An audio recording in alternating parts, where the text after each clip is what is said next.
This is CRE Deep Dive, hosted by Dennis Bamford. We go behind the scenes of high-level commercial real estate, breaking down deal structures and advanced capital strategies, including self-directed IRAs that move investors from Wall Street into real assets, real deals, real execution, real control over your wealth. Let's get into it. Welcome to CRE Deep Dive. We're with CNB Custody today, and Michelle Thomas is going to be talking to us and letting us know the ins and outs. How are you doing? Hello. Hi, it's good to see you. Nice seeing you. Thank you for taking the time to do this. Absolutely. I'm excited to. Maybe tell us a little bit about yourself and how you got into the industry. I got into the industry by sheer luck.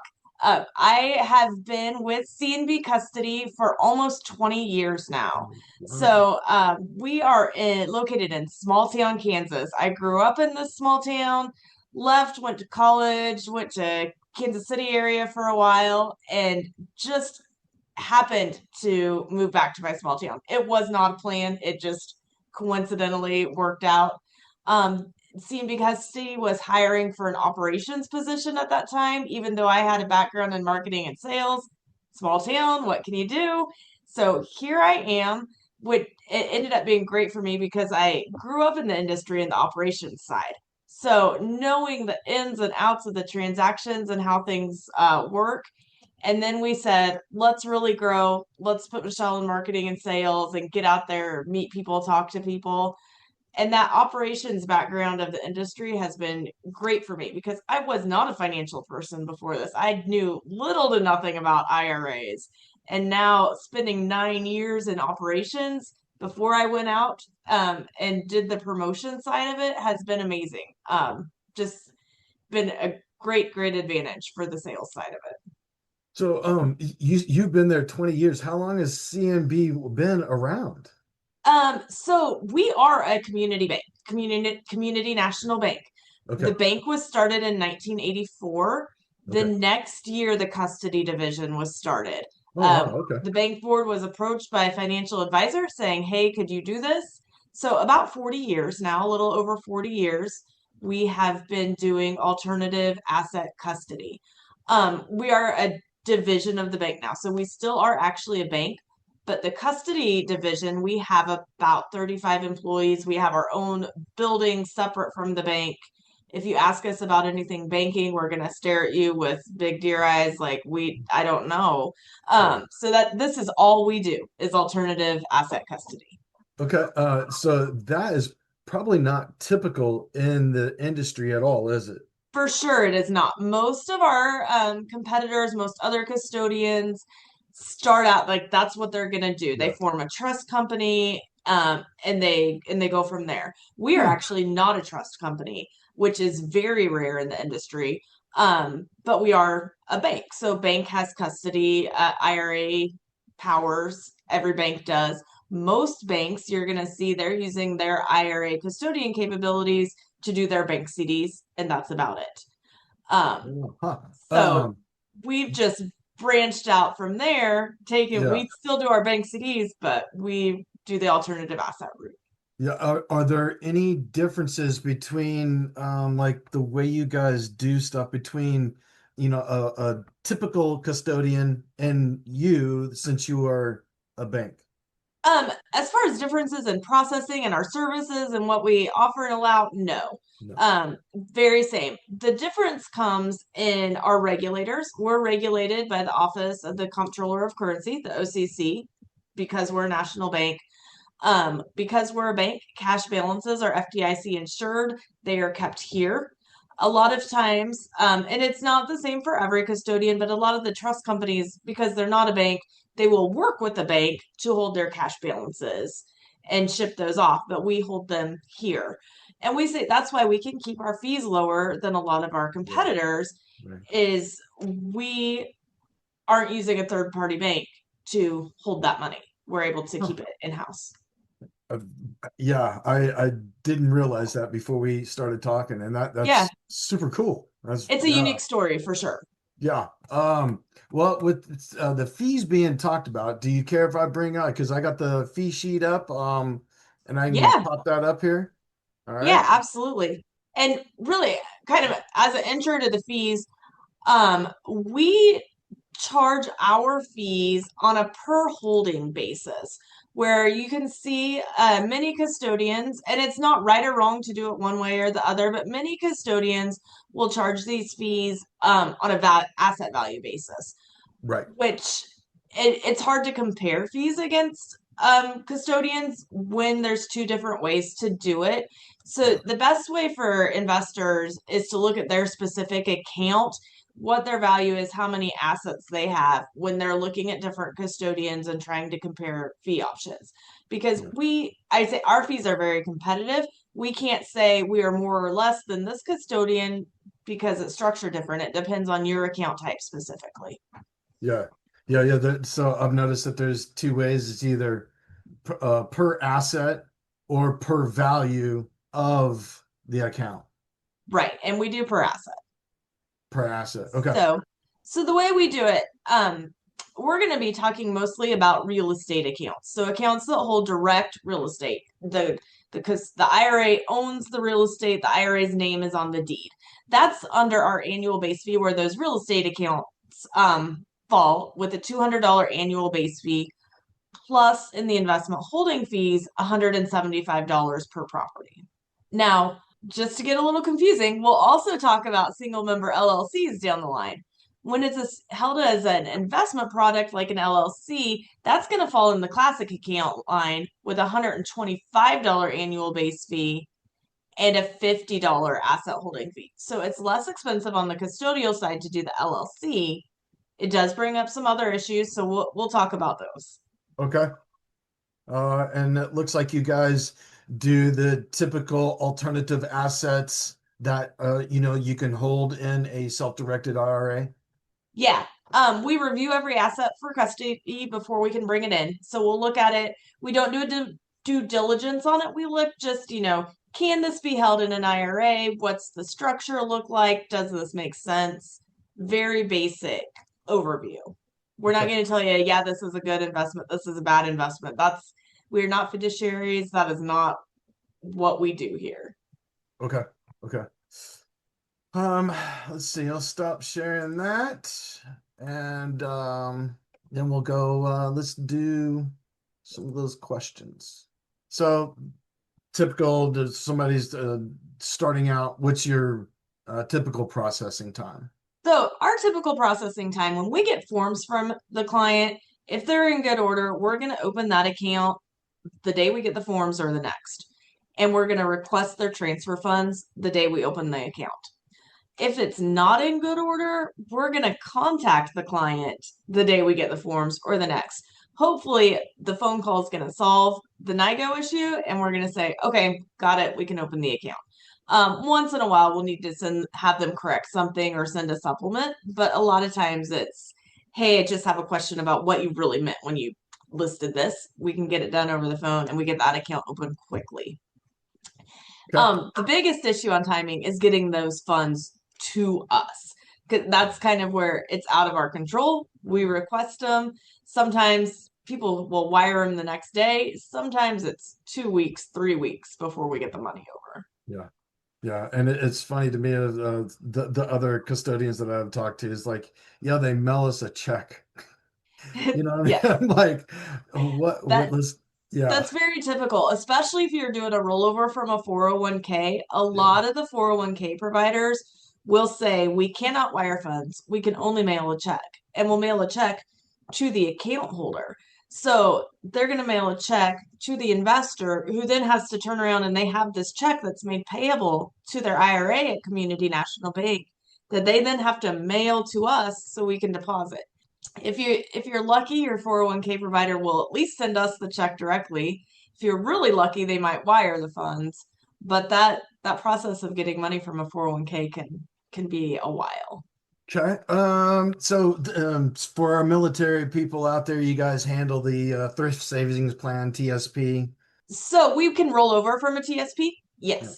So we will not open a TSP here. We do Roth, SEP, traditional IRAs here at Community National Bank. We'll also do beneficiary IRAs, but we don't do other retirement account types, but we can roll money over Well, from those 403Bs, 401Ks, thrift savings okay. plans, Yeah.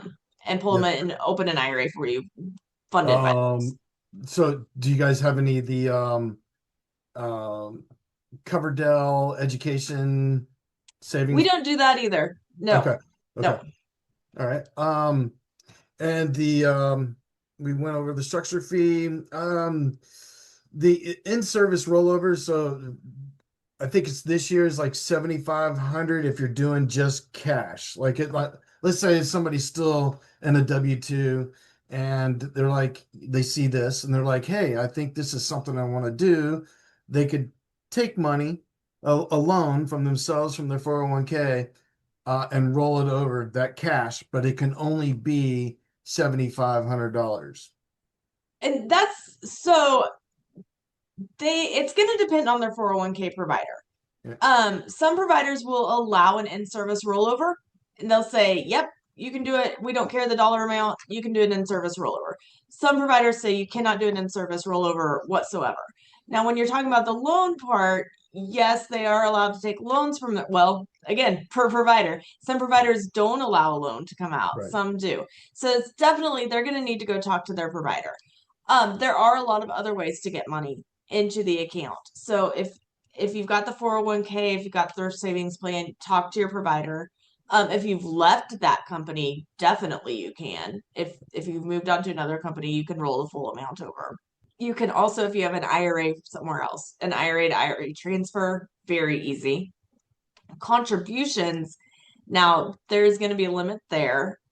So you can contribute to an IRA if you're under the age of 50, $7,500 this year, or 8,600 if you're over the age of 50. And if you didn't contribute, oh no, we're past April 15th. So no more prior year contributions this year. You could also, if you're self-employed, do a SEP IRA. And that SEP IRA allows a contribution up to 72,000, depending on your income. Yeah. So if you're truly self-employed and you can do that, that would be a way to get quite a bit of money into an IRA. Yeah, so let's talk about that. The SEPT and the LLC checkbook. Kind of get into that because obviously a lot of the people that are going to be listening to this are going to be doing real estate. So what Yeah. can and can't they do? Kind of some of that stuff there. Yeah, so when you're doing real estate in an IRA, um, I tell I usually talk more people out of it than into it, which is crazy because there are so many regulations. People that know real estate and think, yes, I want to grow my retirement with real estate, it's a great option. You can, especially if you know it already, great option. But there are a lot of prohibited transactions that come along with it. So first of all, a disqualified person is your spouse and any of your lineal ascendants and descendants and their spouses. So your parents are disqualified from your IRA, your children are disqualified from your IRA, and your spouse and your children's spouses. So we're going to talk about disqualified persons. So that's what those are. Um, with a prohibited transaction, if you're doing real estate in an IRA, you want it really to be for an investment purpose only.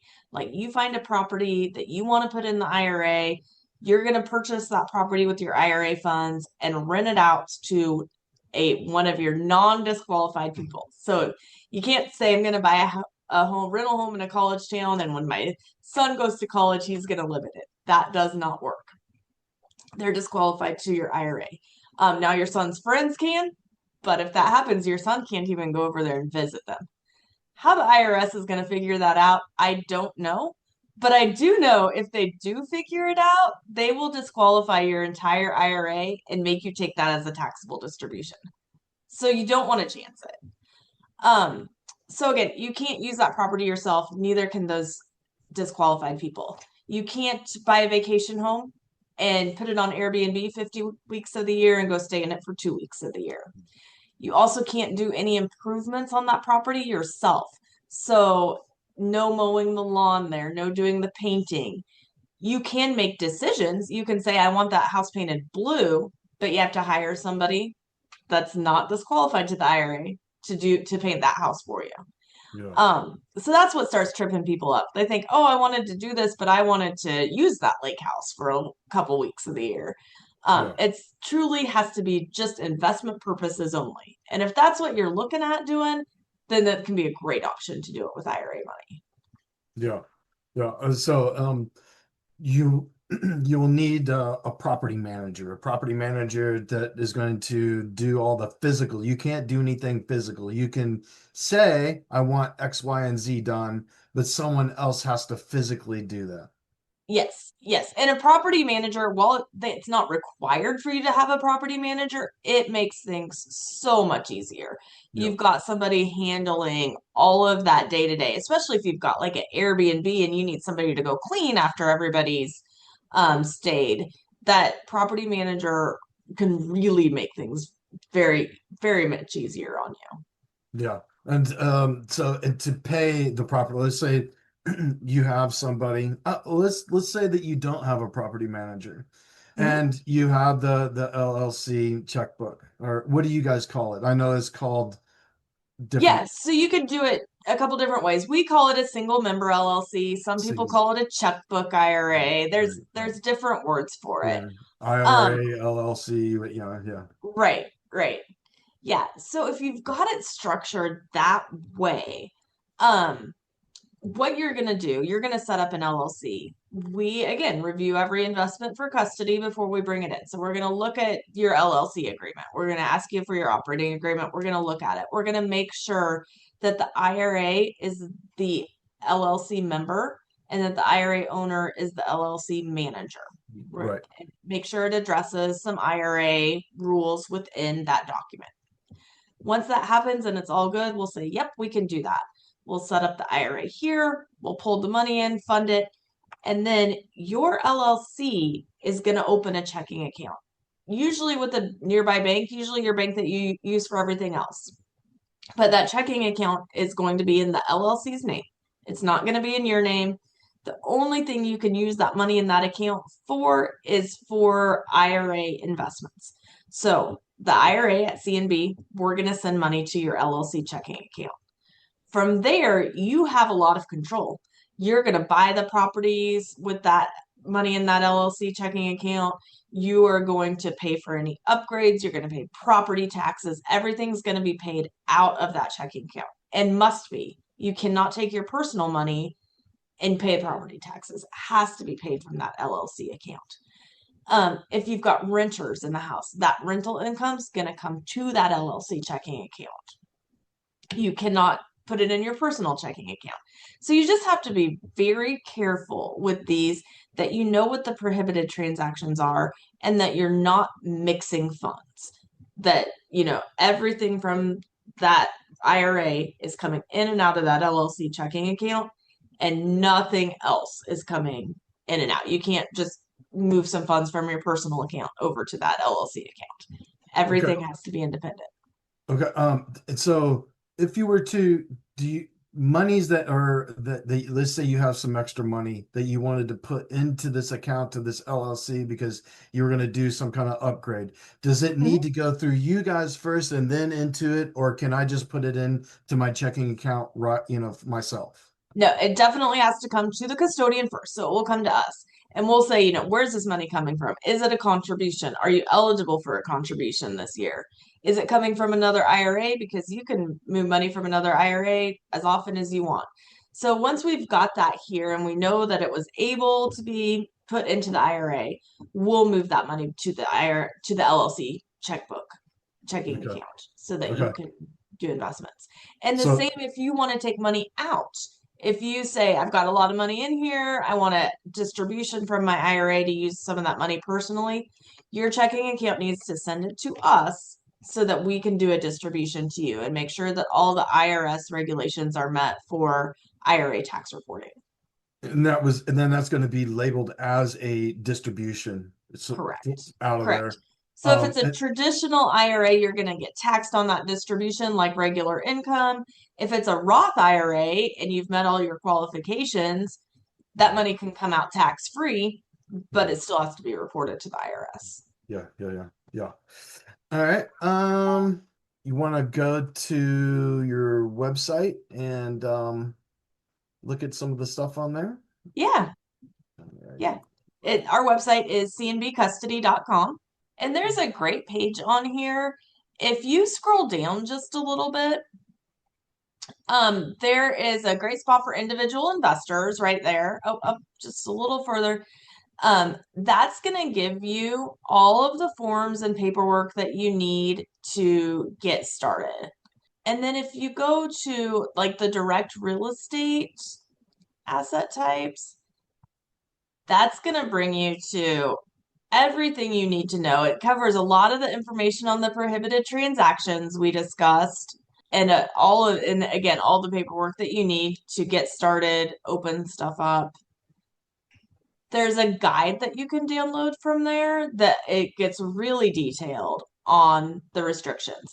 Now, this page is more about instead of doing it with a single member LLC, doing it as a direct real estate. So you don't have to set up an LLC in this case. You will just tell us, hey, my IRA, I found this property that I want to purchase with my IRA money. You'll tell us, and then we will work with you to do all of the closing paperwork and escrow paperwork and everything needed to get that purchased directly by your IRA instead of through the LLC. And this is the simplified employee pension plan where you could put in 72,000. Is that? Yeah, up to 72,000 based on your income. Yes. Yeah. And that dollar amount changes every year. It usually goes up by a couple $1,000s each year. Okay. Investment types, yeah, your resources. I love the resources you guys had, and very detailed. It's good stuff, real good. Yeah, we try to make sure we've got everything out there needed. This blog right here goes into a lot of information about this single member LLCs, checkbook IRAs that we just discussed. Yeah. Yeah. Is there anything else you want to cover? I think another thing that we should probably talk about when you're trying to fund these investments, Okay. a lot of times people say, I found a property, I don't have enough money for that property.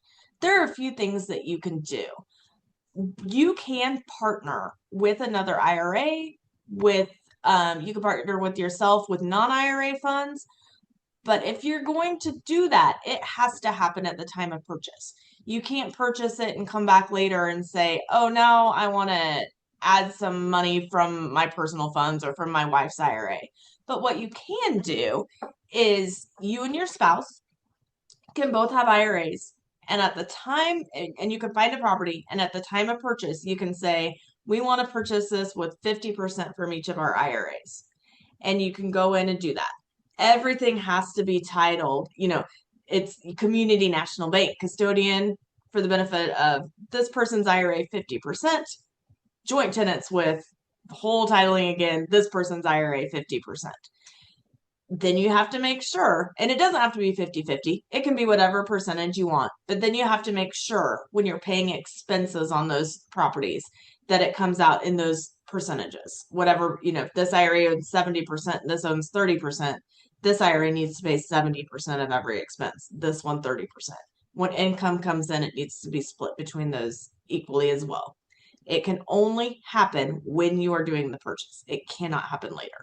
So that's one option, is partnering. You can also get a loan to do these types of investments, which brings up some interesting circumstances, but you can do what's called a non-recourse loan. So if your IRA finds a property that it wants to buy and you need some more money, you're not sure where it's going to come from, your IRA can get a loan for that property.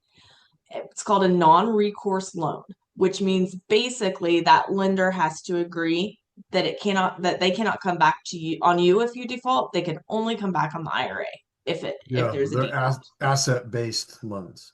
Right. Yeah. There are very few people across the country that do these non-recourse loans. We do have a list, so if it's something that you're interested in, we've got a few people. We don't ever recommend anybody, any investment type, any advisor, but we do have a list, a resource of here's some people that you can check out. When you do those loans, it also brings up, and you and I have discussed this just briefly, it brings up something called UDFI, which is unrelated debt financed income, which sounds like what is that?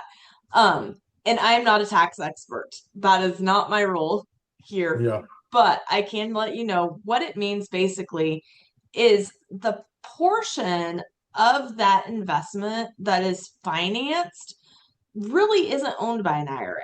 So you've got all your IRA tax protections with your IRA money. Well, this finance part isn't really IRA money. So the IRS is going to say the amount of income you earn off of that part that's financed is taxable. So even though it's in an IRA, that portion is taxable income. So you're going to want to bring that to a CPA, a tax preparer, and say, look, here's what I've got. Here's the portion that has UDFI applied to it. Do I owe taxes on this? They will figure that out. If you do, the IRA has to pay those taxes. So you'll notify us, hey, my IRA owes income tax, and that has to come out of the IRA. It can't come out of your pocket personally. So while it's possible, and we have people that do it all the time, it does bring up some extra layers of complication. Yeah. It's I would imagine the formula that they are trying to figure that out. I don't want to know. I don't do the math side. I don't do the tax side. I say, yes, please take that document to your tax preparer and just let us know. Yep. Good luck. Yes. Let's see. No, it was great talking with you. Hopefully we can do this and dive into another subject a little bit deeper, maybe go down that UBI road, I'll pull somebody else in for that. Somebody with some more answers than me. So maybe we'll set something up again, and I appreciate your time. Yeah, absolutely. It was great sharing some information with your viewers. I hope that you're able to get something out of it. If not, if you have more questions, give us a call. Contact information is on that website. We have a team that's more than happy to go through any questions and processes with you. Yep, the links will be in the description. Great. All right. Thank you. All right. Have a great day. Thank you. You too. Thank you. Bye. You've been listening to CRE Deep Dive with Dennis Bamford. If this episode gave you value, share it with someone who's ready to move beyond traditional investing and into real assets. And if you're an investor, operator, or custodian actively working with self-directed IRAs in commercial real estate and have real experience to share, you can apply to be featured on the show using the links below. We'll see you in the next episode.